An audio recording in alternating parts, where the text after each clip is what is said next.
CMR green technologies ಕಂಪನಿಯ IPO open ಇದೆ. IPOದ details ಏನು, ಕಂಪನಿಯ ವ್ಯಾಲ್ಯೂಯೇಷನ್ ಯಾವ ರೀತಿ ಇದೆ ಅನ್ನೋದನ್ನು ಡೀಟೇಲ್ ಆಗಿ ತಿಳ್ಕೊಳ್ಳೋಣ.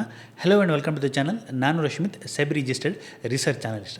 IPO 3 ಜೂನ್ಗೆ ಓಪನ್ ಆಗಿದೆ. ಅದೇ ರೀತಿ 5 ಜೂನ್ಗೆ ಕ್ಲೋಸ್ ಆಗುತ್ತೆ. 631 ಕೋಟಿ ರೂಪಾಯಿಯ IPO ಇದಾಗಿದ್ದು ಇದೊಂದು OFS ಆಗುತ್ತೆ. ಡೀಟೇಲ್ಸನ್ನು ನಾವು ನೋಡಿದ್ರೆ ಮೊದಲನೇದಾಗಿ ಕಂಪ್ನಿ ಏನು ಮಾಡುತ್ತೆ ಅಂತ ನಾವು ನೋಡೋಣ. ಇದೊಂದು recycling company. Old car part ಅಥವಾ ಮೆಟಲ್ ವೇಸ್ಟ್ಗಳನ್ನು ಇದು ಪರ್ಚೇಸ್ ಮಾಡಿ ರೀಸೈಕಲ್ ಮಾಡಿ ಪುನಃ ಅದನ್ನು ಯೂಸ್ ಮಾಡುವಂಥ ಮೆಟಲ್ ಆಗಿ ಕನ್ವರ್ಟ್ ಮಾಡುತ್ತೆ. ಅಲ್ಯೂಮಿನಿಯಂ ಇರ್ಬೋದು, ಜಿಂಕ್ ಇರ್ಬೋದು, ಕಾಪರ್ ಇರ್ಬೋದು, ಬ್ರಾಸ್ ಇರ್ಬೋದು, ಇವುಗಳನ್ನೆಲ್ಲ ಪರ್ಚೇಸ್ ಮಾಡಿ ಪುನಃ ರೀಸೈಕಲ್ ಮಾಡಿ ಪುನಃ ಅದನ್ನು ಯೂಸ್ ಮಾಡುವ ಮೆಟಲ್ ಆಗಿ ಕನ್ವರ್ಟ್ ಮಾಡುತ್ತೆ. IPOದ ಡೀಟೇಲ್ಸನ್ನು ನೋಡಿದ್ರೆ IPO ಜೂನ್ 3ಕ್ಕೆ ಓಪನ್ ಆಗಿದ್ದು ಜೂನ್ 5ಕ್ಕೆ ಕ್ಲೋಸ್ ಆಗುತ್ತೆ. ಅದೇ ರೀತಿ ಜೂನ್ 8ಕ್ಕೆ ಅಲಾಟ್ಮೆಂಟ್ ಇರುವಂಥದ್ದು. ಜೂನ್ 10ಕ್ಕೆ ಕಂಪನಿ ಲಿಸ್ಟ್ ಆಗುತ್ತೆ. BSE ಹಾಗೆ NSE ಎರಡರಲ್ಲೂ ಕಂಪನಿ ಲಿಸ್ಟ್ ಆಗುತ್ತೆ. ಇದು 630 ಕೋಟಿ ರೂಪಾಯಿ ಒಂದು IPO ಆಗುತ್ತೆ. ಇದು OFS ಆಗುತ್ತೆ. ಇಲ್ಲಿ ಯಾವುದೇ ಫ್ರೆಶ್ ಇಶ್ಯೂ ಇರೋದಿಲ್ಲ. ಅಂದರೆ ಇಲ್ಲಿ ಕಂಪನಿಯ ಓನರ್ ಅಥವಾ ಕಂಪನಿಯ ಪ್ರಮೋಟರ್ ತನ್ನ ಒಂದಷ್ಟು ಶೇರನ್ನು ಸೇಲ್ ಮಾಡಿ ಅದರಿಂದ ಬಂದ ಹಣವನ್ನು ಕಂಪ್ನಿ ಓನರ್ ಪಡ್ಕೊಳ್ತಾ ಇದ್ದಾನೆ. IPOದಿಂದ ಬಂದ ಹಣ ಯಾವುದೇ ಕಂಪನಿಗೆ ಹೋಗ್ತಾ ಇಲ್ಲ. ಸೊ ಇದು ಒಂದು ಸ್ವಲ್ಪ ನೆಗೆಟಿವ್ ಇರುವಂಥದ್ದು. ಈ IPOದಲ್ಲಿ ಕಂಪನಿ ಓನರ್ ತನ್ನ ಶೇರನ್ನು ಸೇಲ್ ಮಾಡ್ತಾ ಇರುವಂಥದ್ದು. IPOನ ಪ್ರೈಸ್ ಬ್ಯಾಂಡನ್ನು ನಾವು ನೋಡೋದಾದರೆ 182ರಿಂದ 192 ರೂಪಾಯಲ್ಲಿ ಇರುವಂಥದ್ದು. 192 ಹೈಯರ್ ರೇಂಜ್ಗೆ ಅದು ಇಶ್ಯೂ ಆಗುತ್ತೆ ನಾರ್ಮಲಿ. ಸೊ ಲಾಟ್ ಸೈಜನ್ನು ನೋಡೋದರೆ 78 ಶೇರ್ಗಳ ಲಾಟ್ ಸೈಜನ್ನು ಇಡಲಾಗಿದೆ. Company face value ₹2 per share ಇರುವಂಥದ್ದು. ಅದೇ ರೀತಿ 188 ಕೋಟಿ ರೂಪಾಯಿಯನ್ನು ಆ್ಯಂಕರ್ ಇನ್ವೆಸ್ಟಲ್ಲಿ ಇವರು ರೈಸ್ ಮಾಡಿದ್ದಾರೆ ಆಲ್ರೆಡಿ ಜೂನ್ 2ಕ್ಕೆ.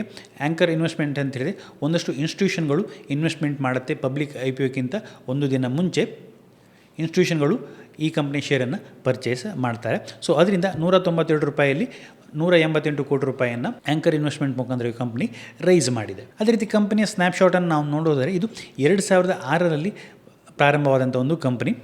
ಒಂದು 19 ವರ್ಷ ಆಯಿತು. 13 ರೀಸೈಕ್ಲಿಂಗ್ ಪ್ಲ್ಯಾಂಟ್ ಇದೆ. ಪ್ಯಾನ್ ಇಂಡಿಯಾದಲ್ಲಿ ನಾವು ನೋಡೋದರೆ 13 ರೀಸೈಕ್ಲಿಂಗ್ ಪ್ಲ್ಯಾಂಟ್ ಇದೆ.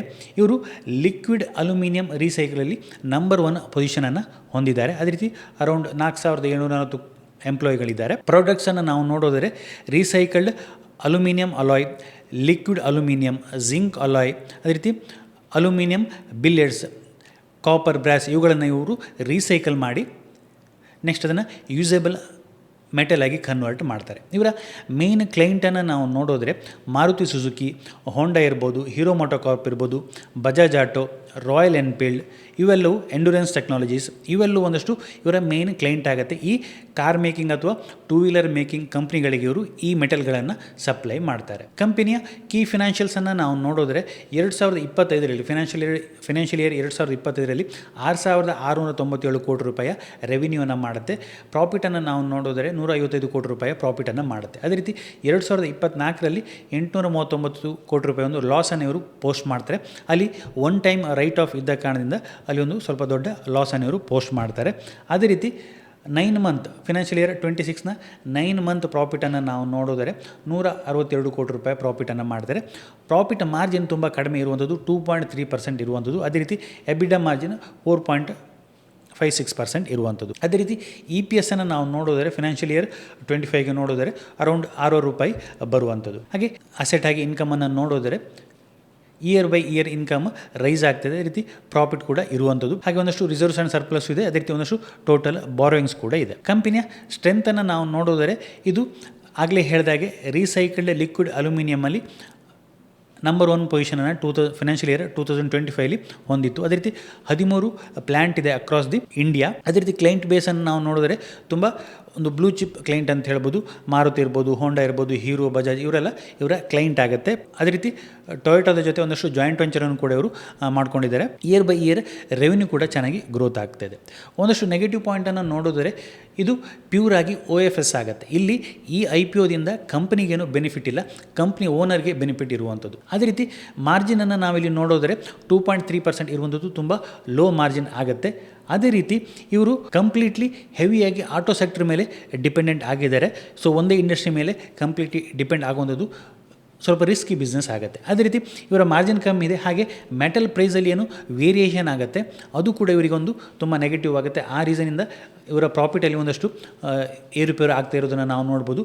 ಮೆಟಲ್ ಪ್ರೈಸ್ ಮೇಲೆ ತುಂಬ ಡಿಪೆಂಡೆಂಟ್ ಆಗಿದೆ ಕಂಪ್ನಿ. ಮೆಟಲ್ ಪ್ರೈಸ್ ಕೂಡ ಒಂದಷ್ಟು ವೇರಿ ಆಗ್ತಾ ಇರುತ್ತೆ. ಸೊ ಅದು ಕೂಡ ಇವರಿಗೆ ಇರುವಂಥ ಒಂದು ರಿಸ್ಕ್ ಆಗುತ್ತೆ. ಅದೇ ರೀತಿ ವ್ಯಾಲ್ಯೂಯೇಷನನ್ನು ನಾವು ಅಬ್ಸರ್ವ್ ಮಾಡೋದರೆ IPO ಪ್ರೈಸ್ $192 ಇರುವಂಥದ್ದು. ಸೊ ಫಿನಾನ್ಷಿಯಲ್ ಇಯರ್ 2025ನ ಅರ್ನಿಂಗನ್ನು ನಾವು ನೋಡಿದರೆ ಇದರ PE ಅನ್ನು ನಾವು ನೋಡಿದರೆ ಕರೆಂಟ್ಲಿ ವ್ಯಾಲ್ಯೂಯೇಷನ್ 29.5x ಇರುವಂಥದ್ದು ವ್ಯಾಲ್ಯೂಯೇಷನ್.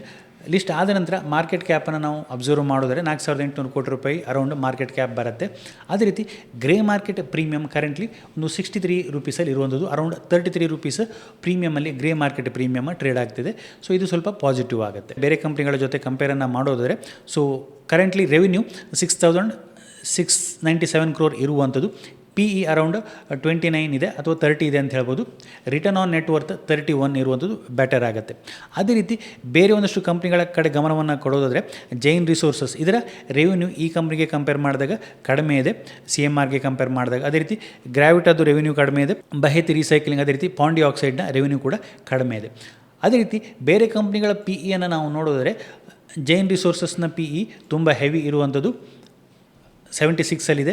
ಅದೇ ರೀತಿ ಬೇರೆ ಎಲ್ಲ ಕಂಪ್ನಿಗಳ PE ಕೂಡ ಜಾಸ್ತಿ ಇದೆ. ಸೊ ಬೇರೆ ಈ 4 ಕಂಪ್ನಿಗಳಿಗೆ ಕಂಪೇರ್ ಮಾಡಿದಾಗ ಕರೆಂಟ್ಲಿ CMR ಗ್ರೀನ್ ಏನಿದೆ ಇದರ PE ಸ್ವಲ್ಪ ಕಡಿಮೆ ಇದೆ. ಸೊ ಹಾಗಾಗಿ ವ್ಯಾಲ್ಯೂಯೇಷನ್ ಪ್ರಕಾರ ಒಂದು ಡೀಸೆಂಟ್ ವ್ಯಾಲ್ಯೂಯೇಷನಲ್ಲೇ ಇದೆ ಅಂತ ಹೇಳೋದು. ತುಂಬ ಏನು ಓವರ್ ಪ್ರೈಸ್ಡು ಆಗಿಲ್ಲ, ಅದೇ ರೀತಿ ತುಂಬ ಚೀಪ್ ಅಂತಲೂ ಹೇಳಲಿಕ್ಕಾಗೋದಿಲ್ಲ.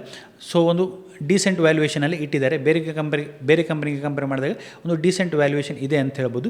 ಸೊ ಲಿಸ್ಟಿಂಗ್ ಗೇನ್ ಪರ್ಸ್ಪೆಕ್ಟಿವನ್ನು ನಾವು ನೋಡಿದ್ರೆ ಒಂದು ಲಿಸ್ಟಿಂಗ್ ಗೇನನ್ನು ಸ್ವಲ್ಪ ಎಕ್ಸ್ಪೆಕ್ಟ್ ಮಾಡ್ಬೋದು. ಕರೆಂಟ್ಲಿ ಗ್ರೇ ಮಾರ್ಕೆಟ್ ಪ್ರೀಮಿಯಂ ಕೂಡ ಬೆಟರ್ ಆಗಿ ತೋರಿಸ್ತಾ ಇರೋದ್ರಿಂದ ಒಂದು ಸ್ಮಾಲ್ ಲಿಸ್ಟಿಂಗ್ ಏನನ್ನು ಎಕ್ಸ್ಪೆಕ್ಟ್ ಮಾಡ್ಬೋದು. ಬಟ್ ಲಾಂಗ್ ಟರ್ಮ್ಗೆ ನೋಡಬೇಕಾಗುತ್ತೆ ನೆಕ್ಸ್ಟ್ ಮಾರ್ಕೆಟ್ ಯಾವ ರೀತಿ ರಿವಾರ್ಡನ್ನು ಮಾಡುತ್ತೆ ಅಂತ. ಹಾಗೆ NSE ಇದ್ರೆ ನಾವು ಸಬ್ಸ್ಕ್ರಿಪ್ಷನ್ ಡೀಟೇಲ್ಸನ್ನು ನೋಡಿದ್ರೆ ಸೊ ಕನ್ಸಾಲಿಡೇಷನ್ ಬಿಡ್ ಡೀಟೇಲ್ಸನ್ನು ನೋಡೋದಾದರೆ ಆಲ್ರೆಡಿ ಓವರ್ ಸಬ್ಸ್ಕ್ರೈಬ್ ಆಗಿದೆ. ಟೋಟಲ್ ಆಗಿ ನಾವು ನೋಡೋದ್ರೆ 6 times ಓವರ್ ಸಬ್ಸ್ಕ್ರೈಬ್ ಆಗಿರುವಂಥದ್ದು. ಎಂಪ್ಲಾಯ್ ಕ್ಯಾಟಗರಿಯಲ್ಲಿ 5 times ಆಗಿದೆ, ರಿಟೇಲ್ ಇಂಡಿವಿಜುವಲ್ ಕ್ಯಾಟಗರಿಯಲ್ಲಿ 6 times ಆಗಿದೆ. ಅದೇ ರೀತಿ ನಾನ್ ಇನ್ಸ್ಟಿಟ್ಯೂಷನಲ್ ಇನ್ವೆಸ್ಟರ್ ಕ್ಯಾಟಗರಿಯಲ್ಲಿ 18% ಓವರ್ ಸಬ್ಸ್ಕ್ರೈಬ್ ಆಗಿದೆ ಅಂತ ಹೇಳ್ಬೋದು. ಇಲ್ಲಿ non institutional investor more than 10 lakhಲ್ಲಿ 15 times ಓವರ್ ಸಬ್ಸ್ಕ್ರೈಬ್ ಆಗಿದೆ. ಸೊ ಒಂದು ಬೆಟರ್ ರೆಸ್ಪಾನ್ಸ್ ಬರ್ತಾ ಇದೆ. ಒಂದು ಶಾರ್ಟ್ ಟರ್ಮಲ್ಲಿ ಮೇ ಬಿ ಒಂದು ಲಿಸ್ಟಿಂಗ್ ಗೇನನ್ನು ಸ್ವಲ್ಪ ಎಕ್ಸ್ಪೆಕ್ಟ್ ಮಾಡ್ಬೋದು. ಲಿಸ್ಟಿಂಗ್ ಗೇನ್ಗೆ ಮಾರ್ಕೆಟ್ ಕಂಡೀಷನ್ ಕೂಡ ಬೆಟರ್ ಇರಬೇಕಾಗುತ್ತೆ. ಆಗೊಂದು ಬೆಟರ್ ಲಿಸ್ಟಿಂಗನ್ನು ಕೂಡ ನಾವು ಎಕ್ಸ್ಪೆಕ್ಟ್ ಮಾಡಲಿಕ್ಕೆ ಸಾಧ್ಯ ಆಗುತ್ತೆ. ಸೊ ಕರೆಂಟ್ಲಿ ಒಂದು ಡೀಸೆಂಟ್ ಪ್ರೈಸಲ್ಲಿ ಇರುವಂಥ ಒಂದು IPO ಅಂತ ಹೇಳ್ಬೋದು. ಇದಿಷ್ಟು ಈ ವಿಡಿಯೋದಲ್ಲಿ. ನಿಮಗೇನಾದರೂ ಈ ವಿಡಿಯೋ ಇಷ್ಟ ಆಯಿತು ಅಂತ ಹೇಳಿದ್ರೆ ಲೈಕ್ ಮಾಡಿ, ನಿಮ್ಮ ಸಜೆಷನ್ಸನ್ನು ಕಮೆಂಟ್ ಮಾಡಿ. ಇನ್ನು ಹೆಚ್ಚಿನ ವಿಡಿಯೋಗಳಿಗೆ ನಮ್ಮ ಚಾನಲನ್ನು ಸಬ್ಸ್ಕ್ರೈಬ್ ಮಾಡ್ಕೊಳ್ಳಿ. Thank you.